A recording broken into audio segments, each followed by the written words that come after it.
أعوذ بالله من الشيطان الرجيم بسم الله الرحمن الرحيم ومن الناس من يشري نفسه ابتغاء مرضات الله والله رؤوف بالعباد صدق الله العظيم قال رسول الله صلى الله عليه وسلم لا يؤمن أحدكم حتى أكون أحب إليه من والده وولده والناس أجمعين أو كما قال عليه الصلاة والسلام۔ بزرگان محترم، عزیز دوستو، ابھی سورہ بقرہ کی پارہ نمبر 2 کی ایک آیت تلاوت کی گئی۔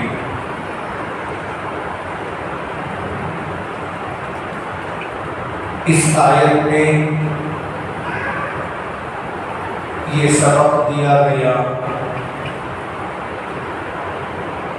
ایمان والوں کو صحابہ کرام رضی اللہ تعالیٰ عنہ کے واقعات کو دیکھنا چاہیے کہ وہ کیسے حضور سرکار دو عالم صلی اللہ علیہ وسلم سے محبت کرتے تھے۔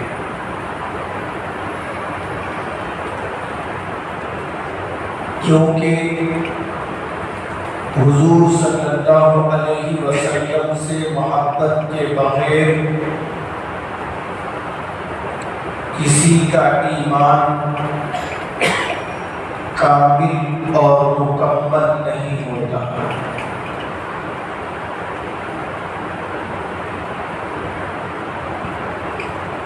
ایک بندے کو مسلمان ہونے کے لیے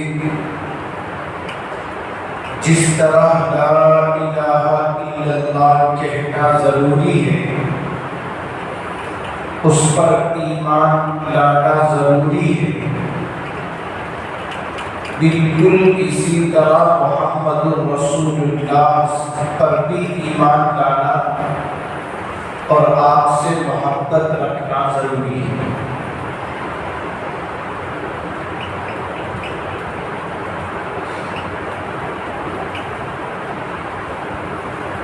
ہم جانتے ہیں کہ ربیع الاول کا مہینہ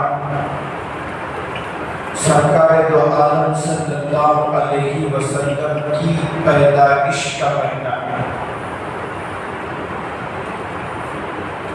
اسی مہینے میں پیارے نبی صلی اللہ علیہ وسلم دنیا میں تشریف لائے۔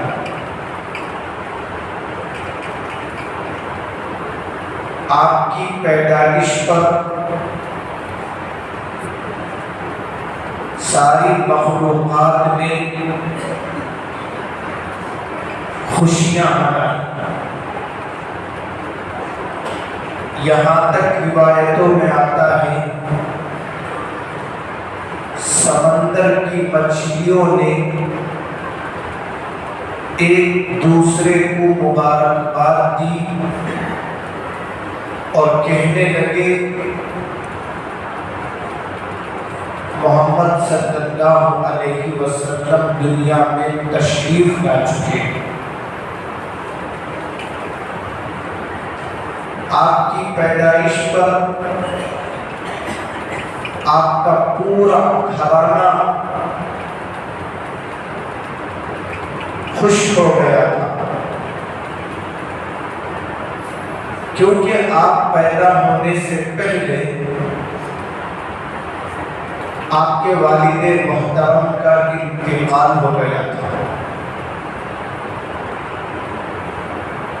بعض روایتوں میں آتا ہے آپ پیدا ہونے کے لیے 3 ماہ باقی تھے، آپ کے والد کا انتقال ہو گیا۔ جب آپ پیدا ہوئے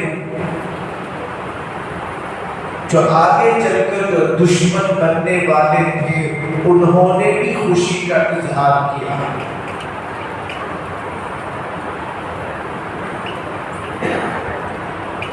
آپ صلی اللہ علیہ وسلم نے 40 سال تک پیدائش کے بعد جو زمانہ گزارا ہے وہ 40 سال کا زمانہ مخلوق کی خدمت کا زمانہ تھا۔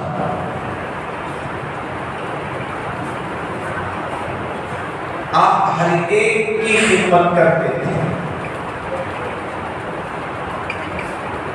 غریبوں پر ترس کھاتے تھے،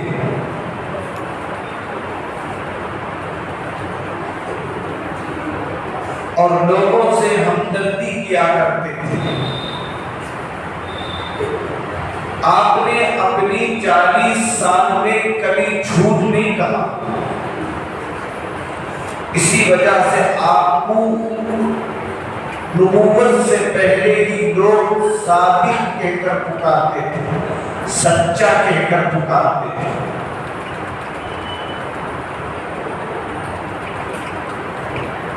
آپ اتنے امین تھے، امانتدار تھے، عرب کے لوگ مال اور زیور ہی آپ کے پاس امانت نہیں رکھتے تھے، بلکہ کہا گیا اپنی کنواری لڑکیوں کو بھی حضور کے گھر چھوڑ کر جایا کرتے ہیں۔ اس قدر آپ صلی اللہ علیہ وسلم کی سچائی اور امانتداری اور خدمت گزاری پورے عرب میں مشہور ہو گئی۔ 40 سال کے بعد آپ نے اپنے نبی ہونے کا اعلان فرمایا، تو جن کی قسمت میں ہدایت تھی انہوں نے کہا کہ آج تک ہم نے ان کو جھوٹ کہتے نہیں سنا، جو بات کہہ رہے ہیں وہ سچ ہے۔ عبداللہ ابن سلام رضی اللہ عنہ ایمان لانے سے پہلے یہودی تھے، اور ہم جانتے ہیں اسلام کا سب سے بڑا دشمن یہود ہے۔ اللہ نے قرآن میں بھی ان کی فطرت کو بیان کر دیا، وَلَن تَرْضَىٰ عَنْكَ الْيَهُودُ وَلَا النَّصَارَىٰ حَتَّىٰ تَتَّبِعَ مِلَّتَهُمْ۔ یہ یہود اور نصارہ مسلمان اور اسلام سے کبھی راضی نہیں ہوں گے، حتیٰ تتبع ملتہم، یہاں تک کہ تم ملت اسلام کو نہ چھوڑو، ملت اسلام کی پیروی کو ترک نہ کر دو، اس وقت تک یہ تم سے راضی نہیں ہو سکتے۔ اللہ نے فرمایا یہود اسلام کے بڑے دشمن، اور عبداللہ ابن سلام رضی اللہ عنہ بھی یہودی تھے اسلام لانے سے پہلے۔ جب انہوں نے حضور صلی اللہ علیہ وسلم کے متعلق سنا،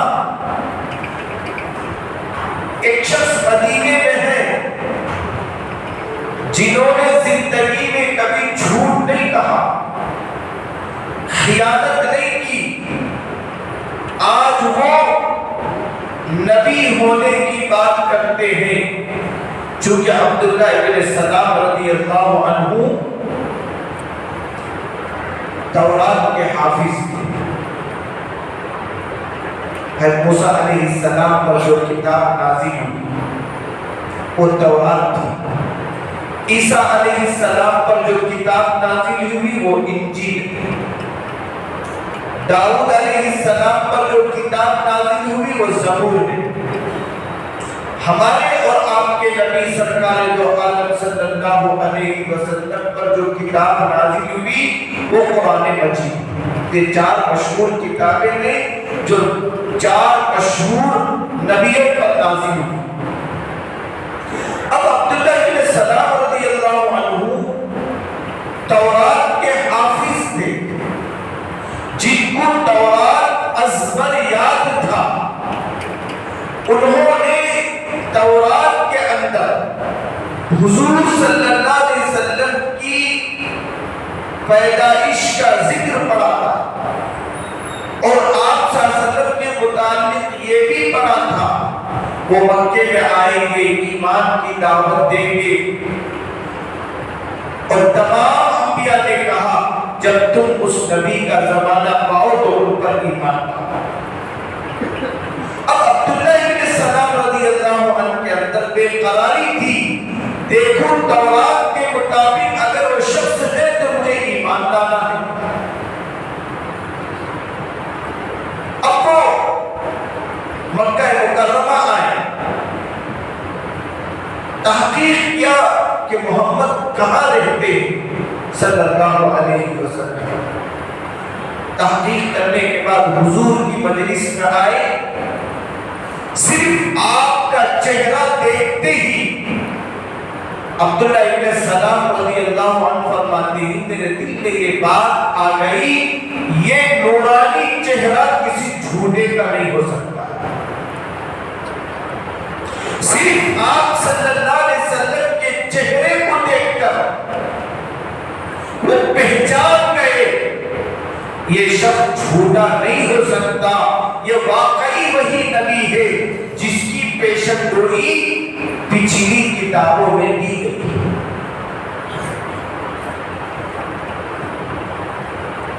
انی رسول اللہ الیکم مصدقا، سورہ صف میں اللہ تعالیٰ جو ہے بیان فرماتی ہے کہ رسول آنے والے ہیں، من بعد اسمہ، حضرت عیسیٰ فرماتے ہیں میرے بعد اسمہ احمد، ان کا نام احمد ہوگا۔ حضور صلی اللہ علیہ وسلم کے 2 نام تھے، احمد دوسرا محمد۔ احمد کے معنی کیا؟ سب سے زیادہ اللہ کی تعریف کرنے والا۔ محمد کے معنی کیا؟ وہ آدمی جس کی دنیا بھر میں تعریف کی جائے۔ یہ 2 نام حضور صلی اللہ علیہ وسلم کے تھے۔ جب حضور صلی اللہ علیہ وسلم مکے میں تھے، ایمان کی دعوت دی تو غیر تو دور کی بات خود اپنے دشمن ہو۔ بہرحال بہت طویل واقعات، ہزاروں قصے مکہ مکرمہ کی تکالیف کی کتابوں میں لکھے گئے۔ جب اللہ کے نبی صلی اللہ علیہ وسلم مکے سے مدینہ ہجرت کر کے تشریف لے گئے تو ابو بکر بھی مکہ چھوڑ کر حضور کے ساتھ مدینہ چلے گئے، حضرت عمر فاروق بھی مکہ چھوڑ کر مدینہ چلے گئے۔ تو سہیب رومی رضی اللہ عنہ صحابی ہیں، وہ مکے سے مدینہ جانا چاہتے تھے تاکہ حضور کی صحبت میں اپنی زندگی ختم کریں۔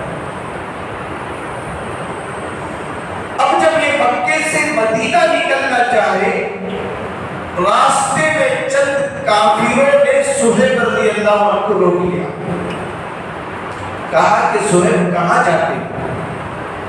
کہا میں مدینہ ہجرت کرنا چاہتا ہوں تاکہ حضور کے ساتھ زندگی گزاروں۔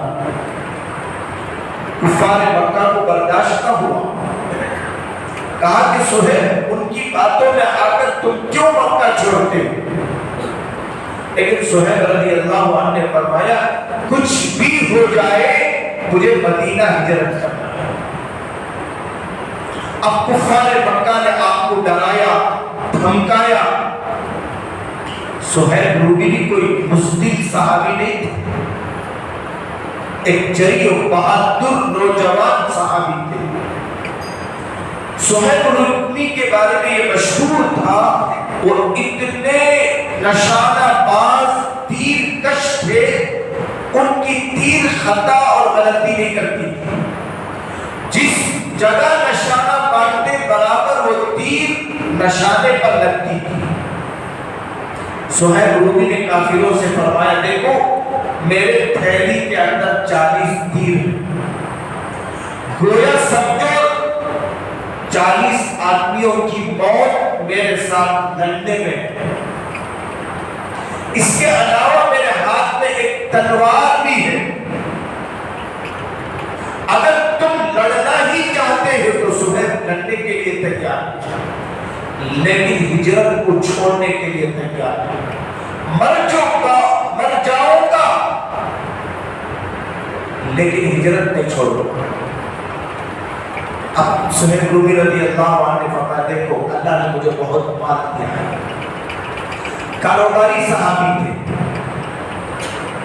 انہوں نے کہا میرے دولت کو تم لے لو، میرے جائیداد کو تم لے لو، میرے مکان تم لے لو، میرے پاس جو کچھ دینار و درہم کی شکل میں زیورات کی شکل میں پیسے ہیں سب تم لے لو، مجھے مدینہ جانے کی اجازت دے دو. کفار مکہ نے کہا سہیل جب تک تم یہ تمام چیزیں ہمیں نہیں دے گے تمہیں مدینہ جانے نہیں دے گے. اس لیے کہ ساری چیزیں تم نے مکے میں رہ کر کمائی ہے، یہ تمہارا اپنا نہیں ہے، یہ مکے سے کمائی ہوئی دولت ہے. یہی بات آج کے یہ حکمران بھی کہتے ہیں جو کچھ تمہارے پاس ہے وہ ہندوستان کا. ان کی اولادوں میں سے یہ معلوم ہوتے ہیں. ان کے بھی وہی جملے ہیں، ان کے بھی وہی طور طریقے ہیں مسلمانوں کو ستانے کے لیے. سہیل رومی رضی اللہ عنہ نے سوائے اپنے لباس کے ساری چیزوں کو حضور اور اسلام کے لیے قربان کر دیا. اللہ کے نبی صلی اللہ علیہ وسلم فجر کی نماز پڑھا رہے تھے، مدینہ پہنچے. سلام پھیرنے کے بعد دیکھا تو سہیل رومی موجود ہیں. اللہ کے نبی صلی اللہ علیہ وسلم کی خوشی کا کوئی ٹھکانہ نہیں تھا.